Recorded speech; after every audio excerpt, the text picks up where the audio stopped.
Hi, welcome to the Delaney house. My name is Mick Corduff. I'm the executive chef and co-owner here. Today we're going to be brining some corned beef and making our in-house corned beef recipe.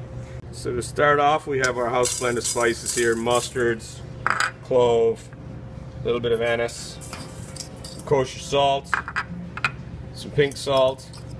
That's what gives the corned beef its pink hue. Add in a couple of bay leaves and then some sugar.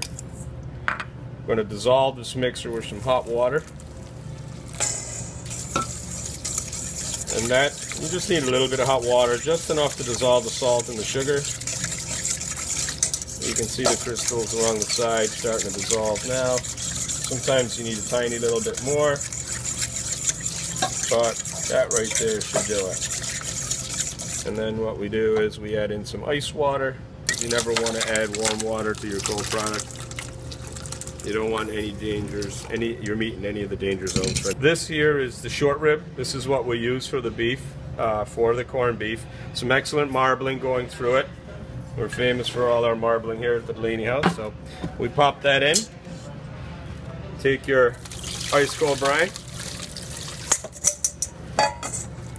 Get that in there real good. And then you want to saran wrap that, weigh that down so it stays at the bottom of the brine mixture, and we marinate that here, brine that here for 5 to 7 days. So you pop that in the fridge. 7 days from now we'll take that out. Okay, so what we have here is the beef after it's been brined. It's going to be slightly discolored, don't worry. When you boil that off, that's the pink salt working in the meat, and that's how you get that pink color in the corned beef dinner after it's being cooked. So right here we have our brined short rib, and I have my mise en place of veggies, and I have my stock right here. My pan is on. I'm going to sweat them out a tiny little bit.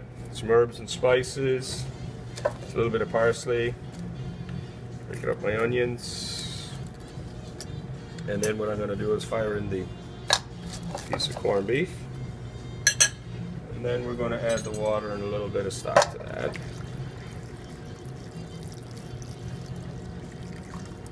And naturally, our recipe here being Irish and all, we use one of Ireland's own.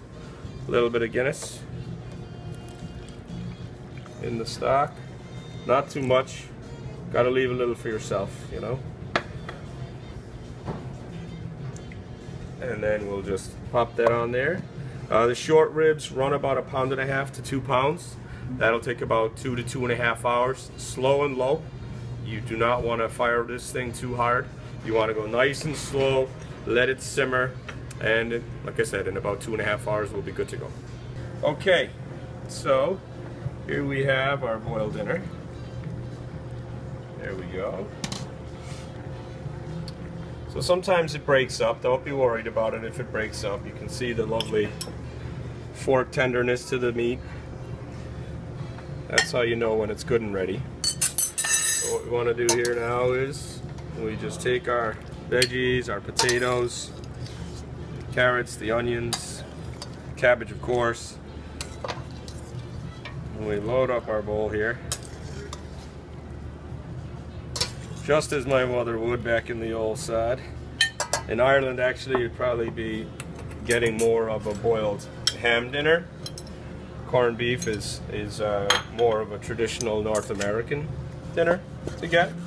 So a couple of slices here. So as you can see, you can still see the lovely fattiness of the short rib going through it. Beautiful marbling.